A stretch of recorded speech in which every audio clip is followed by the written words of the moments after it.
this one, I'm gonna do something a little bit different and get into AbzSav's interview with Fumez. I saw that recommended a few times in the comments to kind of get some context of Tables Turn. And I know a little bit of the backstory, but hearing it from the man himself would be different. So I want to do a video of this. I know that Lee did one too. So yeah, I think this will be an interesting one to listen to and break down. So yeah, let's get into this one. Yeah, like you got life priorities. Like you have to sort yourself out before you think about everyone else. You have to sort yourself. It's what you want. Do you want to be a street nigga, or do you want to blow? Like as an artist, so I don't know why everyone does music. Like if you jump into the music scene and not have the intentions to blow, then I don't know why you're doing music.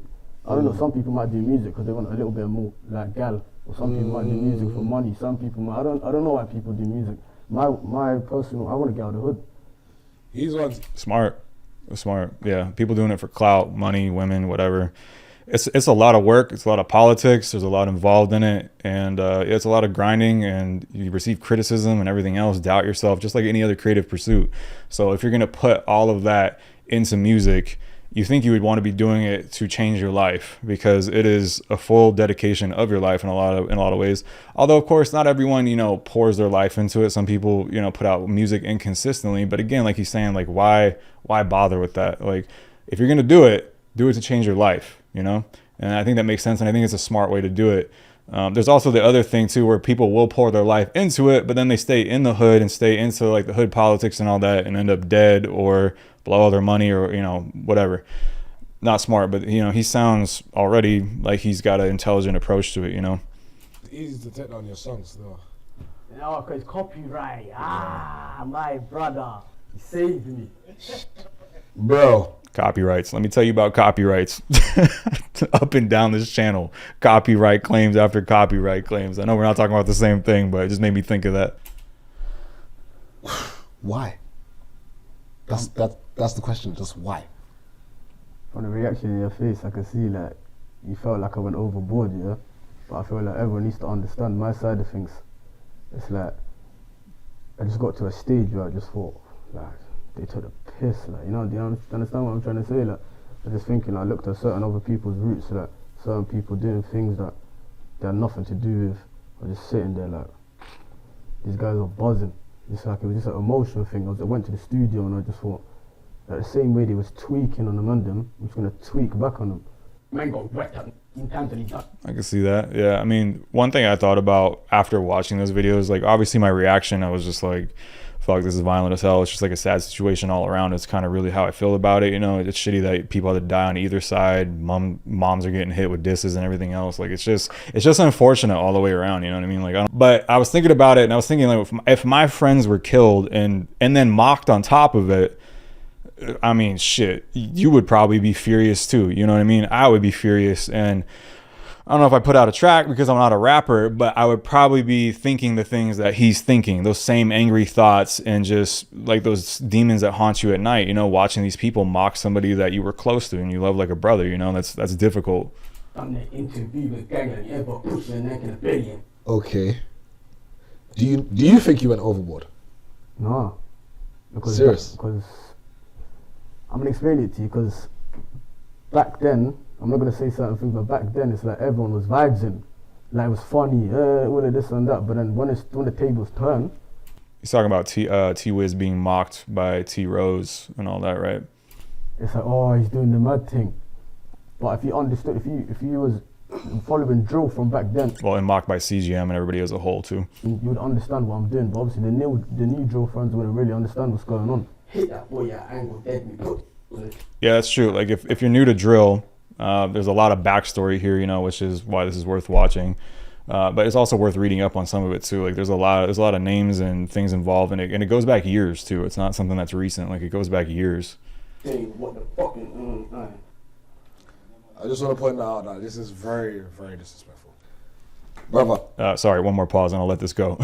But I was going to say that is one of the reasons why I find drill really, really interesting, is kind of the history and backstory around it too. Like I tend to like to take a deeper dive into things and learn about the history and the surrounding like incidents that create these songs. So someone who's new to drill might come in and be like, oh wow, this is just like a hard beat, and wow, these are super edgy, violent lyrics, and like get down to it and never think twice about it. But I kind of like to think like deeper about it. Like why are these songs why are these songs released? Like, who are the people behind them? Who are the faces? Like, these are actual people, you know, and these are actual incidents that have happened.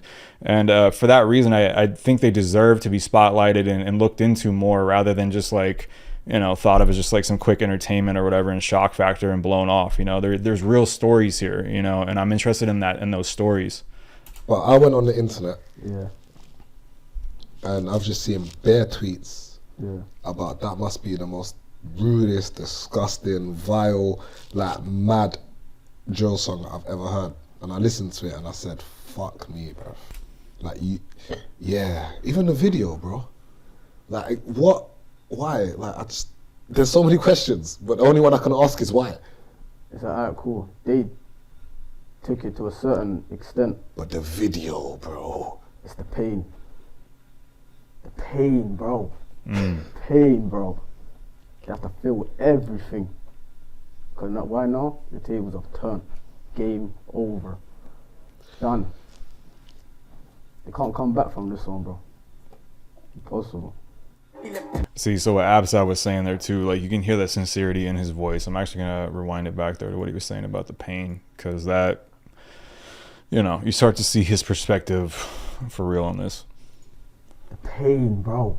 The pain, bro. Like, look at the way he like emphasizes it, like he's really trying to convey that, and like, yeah, you can just feel it. You can just feel it from his heart. You know, I can only imagine what he went through.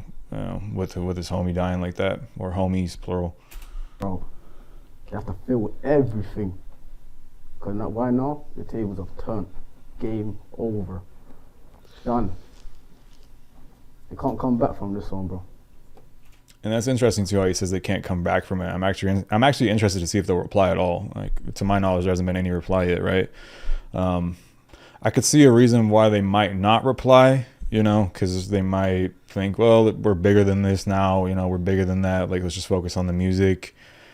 At the same time, it's also so personal, where I feel like your manhood is challenged in a way too, to where, like, you know, you're gonna want to reply. I don't know. I could see a reason for replying. I could see a reason for not replying. It'll be interesting to see how this pans out. Impossible. Come to my block, don't rap back. Like 20 been shot or king. The one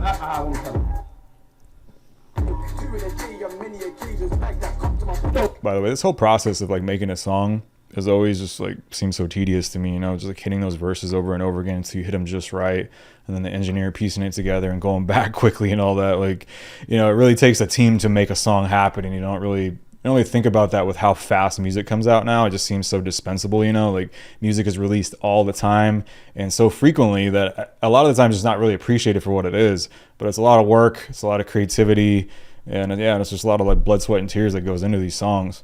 Don't rap back, like 20 been shot or king. The word on road is sing that time. You try break some beats on fucking push on. You's gonna handle. Give me that 9 but let my strangle. Go off the handle one more time. Alright, cool. Yeah, stop at handle, yeah? It's also why guys that freestyle are so impressive. Like, rapping is hard, you know, rapping is really hard. So people that can freestyle off the dome, like PS, crazy talented. Just insane how their mind works. You been shot or king. The word on road. One more time, fuck.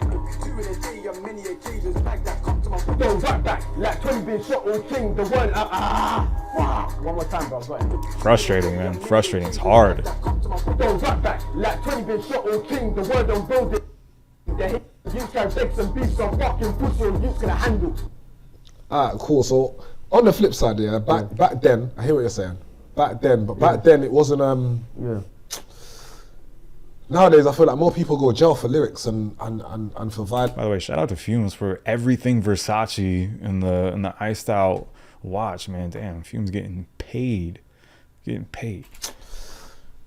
Nowadays I feel like more people go jail for lyrics and for violating bail conditions and X, Y, and Z. Yeah. So now you're doing that. Yeah. Is it not bringing unnecessary attention to your thing, bro? Alright, cool. I came out of prison, yeah, I would say around 10, 11 months ago. This is a good question, by the way. I've wondered the same thing. And then, like, I couldn't do certain things, whatever. I'm not even going to get into it, but then now I feel like, yeah, like, I got to let out my emotions. I'm not in certain conditions. I can do what I want. It's like, I'm not really doing nothing mad, you know. Do you understand where I'm coming from? I'm just saying what You happened. don't think that's mad? No, I'm just saying like, what happened. And you don't think that's mad? For drill today? But that's what the drill fans want. All right, so let me interject here real quick because I didn't want to refilm this whole thing, but I wanted to add a comment here to this part. This is a pretty crazy perspective by AbzSav, of course. I get where he's coming from in a way, and I also get where Fumez is coming from. You know, Fumez is like most of us sitting here going, man, this is a crazy, disrespectful song, video. Everything is just crazy about this. Is all I can say about it. You know exactly what I'm talking about. Just a crazy thing altogether. And AbzSav is looking at it from this perspective of, I'm just reciting facts. These are things that just happen. I don't think they're that crazy. But then he kind of thinks about it for a second, and he's like, well, that's what the drill fans want. It's like, I think he acknowledges how wild it is. He knows what he's doing. He knows what he's saying. He knows the shock factor of all of it. He knows exactly what's going on. But his initial defense was that, hey, this is just facts, you know, it's just like almost history, you know, it's just what happened. And that's wild to hear it that way, because he's like so emotionless about it, you know. But ultimately, I think he knows exactly what Fumez is saying, you know, and he's just kind of like, it's what the people want. Plus, like he said, it's him getting his emotions out and getting revenge. Out of curiosity, like, I'm looking at the game and I'm looking at what you did and I'm saying, cool. Yeah. A lot of people do that. Yeah. Sometimes, and then they go back to normality. Where do you go from there? Is that a new approach, or what is that? Like, just talk me through. Was there a strategy behind that, or was it a fuck it thing? It was just, in that time I was in the booth when I made Tables Turn #1. Yeah. I was thinking, what can I do next? I was thinking of different vibes. Then I think I even got a phone call and I just got angry. I thought, fuck it, I'm just gonna take my emotions out in the booth today. Yeah. And it worked, and it worked out. But then at the end of the video, a man see Tables Turn Part 3 with a question mark. Think about this too, is when you're in the booth rapping and writing and you're really getting into a flow, I feel like the adrenaline is flowing too, and it's just, things are amping up more and more and more. Now, I don't know if he had people in the studio with him as well for like Tables Turn 1 or when he was writing these originally, but that energy around you too, of like, you know, the homies around you and everything too, can amp things up as well. You know, it's like that pack mentality vibe where, you know, you catch more energy from the people around you hyping you up too. So I could also see, like, you know, if he's with people, it can help amp the emotions up even more and make you pour more into it. Or, you know, maybe he was alone, maybe he was solo, and just the adrenaline, and he just really got into a groove of feeling these feelings and things from the past, and just really poured it into anger, you know, and to really like purge it out of him into the lyrics. I could see that. So what is this? Tables Turn 3? Yeah. Yeah. Alright. It's like, obviously, the whole point of it is that the beat's way harder than the other two. It's more jumpy, but it's rude at the same time. When we... I can't wait. I haven't listened to 3 yet, so I'm gonna listen to 3 after this. But if he says the beat's harder than the other ones, I'm looking forward to that, honestly. I got that beat screaming at... Now, we got the party lit. Are you ready, yeah? Yeah, yeah. And have a shower and hitting your mother. Can't wait till you get bun. The wettest in Western. You guys been done like 5 times. Held 2 shots, 5 guys. And slap. One more time the beat. Yeah, Warrior. Yeah. Are you surprised, yeah? Because I am, that the video's still up on YouTube. Yeah.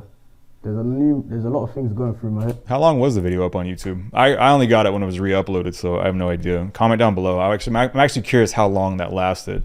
And also, going back to what I was saying about the production and looking forward to the 3rd beat, I'm looking forward to it because the first 2 beats were actually really hard. He's got a really good ear for production, and I've noticed that with a lot of guys from 156. I can't really think of any bad beats that they've picked. They always pick bangers. Like, they have really, really good ear for production. About why it's still up. Talk to me. What do you think? Why do you think it's still up? Because for me, normally the feds are 9 hours, 12 hours, 24 max. Yeah, because what happened with Tables Turn 1 was it got taken down, but I still got the buzz because all the fans have just re-uploaded 150 of them within the same second. That's what they do.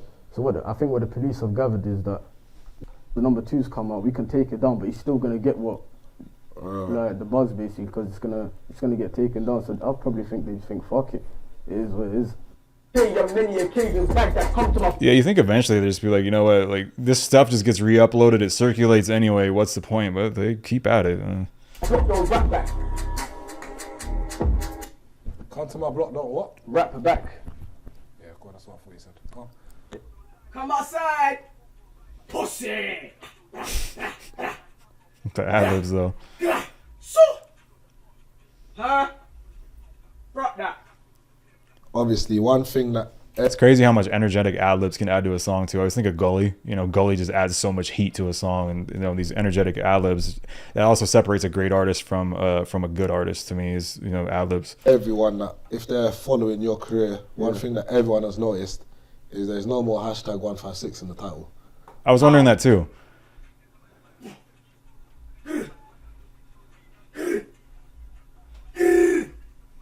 Boy. Fucking pussies. Imagine walking into a room and just hearing this. You know, just having no context to what's going on. You'd be like, "What the fuck's going on?" Is there a reason behind that? Alright, cool. I came home.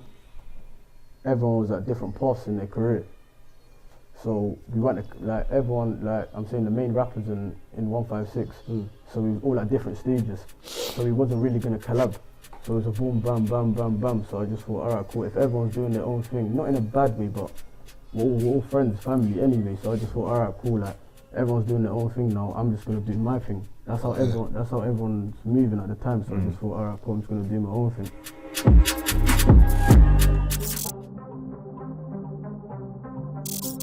Yeah, this is a good interview overall. It was interesting to hear his perspective, because if you only heard the songs, you'd be like, dude, this guy's out of his mind. Like, he's crazy, you know? But once you actually hear the interview, you get to see actually how thoughtful he is and down to earth he is, really. You know, I think having a one-on-one conversation with him would be surprising to a lot of people if you've only heard his music. You know, you probably think he was just some crazy violent dude, you know? But there's a lot more to him. And this is interesting. I wish Fumez would do more interviews like this, or maybe he's planning to. But yeah, it was interesting to hear his perspective and to kind of gain more insight to how he feels and what drove those songs. So you know, like I said, on one hand, I could see how these songs come about. Like, you know, if I was in his position, I would be furious. I'd be emotional myself. I don't know how I deal with that. The feelings of wanting revenge would be driving me crazy, and I'm sure it would you too, you know? So he's only human. So I'm not talking down on what he does. I'm not approving of it either and saying it's great and we should do more of it either. It's just kind of what it is, you know? So this was really interesting though. And yeah, so I'll pretty much wrap this one up. AbzSav, crazy talented artist, one of the best in drill right now too as well. And to hear his improvement over the years has been really interesting as well. So yeah, all right guys. So if you like this one, throw a like on the video, helps with the algorithm. Hit the subscribe button if you're new here. Hang out, drop a comment, let me know what you thought. If you want like more reactions and discussions like this too, let me know. This was actually kind of fun to do. So a little bit different than just always doing the music and just kind of sitting down and talking about things. So yeah, let me know what you guys thought, and I'll see you guys in the next video.